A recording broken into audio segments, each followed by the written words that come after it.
Today on Weenie NV, Courser of Kruphix. Courser sort of speaks for itself. It's 3 mana for a 2/4 creature, an enchantment creature.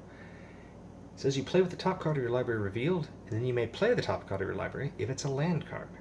And whenever a land card enters the battlefield under your control, you gain 1 life. That is a genuinely terrific ability. It works very well in a lot of different situations. It's worth noting, though, that it doesn't allow you to play extra lands. It just says that you can play the top card of your library if that is a land, and that can be your land play for the turn, as per the rules. However, it works very well with types of land manipulation, ways to pull lands out of your library and into play. You're probably wondering why it's off to the side and why we have this extra block here. Well, it's because I started thinking I ought to actually have the extra cards available for you to see in these videos. And so, that's what I'm going to do right now. Specifically, cards like Evolving Wilds and or Terramorphic Expanse, the ability to put a land into play and an extra land into play. Much like any of the search lands, the fetch lands that were reprinted in Onslaught, as well as the original Zendikar block. Those type of fetch lands would count for the 1 life, or gaining a life from coming into play, and for the next life. The next life from the next land coming into play. You can space it out. You can play this on your turn, on your opponent's turn, tapping it to put the extra land out, however you want to do it. It also combines well with the Panorama type of cards. Now, Panoramas, obviously in Tiny Leaders and in Commander, you really only want to play the types of basic lands that produce, or the types of lands by those names that produce the color you're playing. So in this case, you could search for the forest, or you could search for, well, it depends on what the other colors are that you're playing. In fact, you could still play things like island, swamp, or mountains, as long as they're not, well, as long as they match your commander. What's nice about the panoramas are they still tap for mana, they still get an extra land into play, it's an extra land drop, so that works. And these are allowed to search for the dual lands, as well as being able to tap for colorless mana. They're excellent cards. I'm surprised they didn't reprint anything like them in Khans of Tarkir, or the Tarkir block. But on the other hand, I can still understand not wanting to do that because it is a powerful effect. Likewise, you can play cards like Cultivate, search your library for 2 land cards, put 1 of them into play and 1 into your hand. It still counts as the life gain. Plus, sometimes you might look at the top card of your library and think, well, that's not something I necessarily want to get.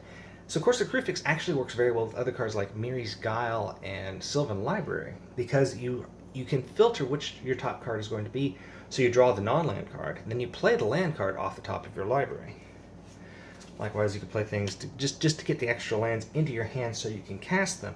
Or, sorry, you can play them. And again, remember, playing the land has to be part of your 1 land per turn effect. Otherwise, it's not the same type of a thing. You still get the land from the land drop, though. But Horn of Greed works very well with Courser of Kruphix because you leave the top card of your library as a land, you play that and get to draw the next card with Horn of Greed. Now, Horn of Greed works in a lot of different decks. The only problem is your opponent gets to use that ability as well. Now, you can't search for a land like with Cultivate and use Horn of Greed's ability to draw the extra card, because Cultivate is the effect putting the land into play. But Courser of Kruphix is a very nice card just for the ability to get those extra land drops, get those lands off your library, out of your library, so you're getting a better draw. And there are a lot of lands that work very well with this effect. For example, you can play cards like Scrying. Let's see here. I swear I did try to plan this out. Scrying Sheets. You can pay, well, it comes into play, regular land. It is a snow permanent, produces snow mana. For 1 and 1 snow mana, you can tap, look at the top card of your library. If it is a snow card, you may reveal it and put it into your hand. Well, that's the effect. You can play green producing snow lands like Snow-Covered Forest, and that effect would allow you to get an extra card off the top of your library. Say you've already played your land for the turn, or the next card that you reveal is a land, you're going to be drawing it. Well, you can use Scrying Sheets to pull that land off the top of your library and improve your draw. Of course, getting that extra land into play is phenomenal for cards like Adventuring Gear or Zurin Orb for extra life gaining. These effects really benefit being able to pull those cards off the top of your library for an extra ability. Even if you didn't get the land in your hand for the Adventuring Gear, and Adventuring Gear actually works and triggers off of things like Cultivate. I think I've rambled on for quite a bit, but you get the idea. Courser of Kruphix combines with a lot of different cards, improves your draw. It is a form of card engine, although it's not something that most people think about when they think of a card engine. So, if you combine it with Miri's Guile, or Scroll Rack, or Sylvan Library, all expensive cards unfortunately, it allows you to refilter what your cards are that you're going to draw. You can also use Evolving Wilds to pull things off the top of your library. That's why it's an interesting idea. You could wait and crack the Evolving Wilds on your turn. If the top card isn't a land and you didn't get a land drop, crack the Evolving Wilds. After your opponent cuts your cards from shuffling, you might get a land, which will count for the Courser of Kruphix. Of course, putting the land into play will count for the Courser of Kruphix as well. So, in conclusion, Courser of Kruphix works very well in just about any green deck and has the added bonus of working and triggering off of lands coming into play, allowing you to get better draws and allowing you to speed up your deck, your mana production, just enough to make it worthwhile. So it's in one of the dual decks.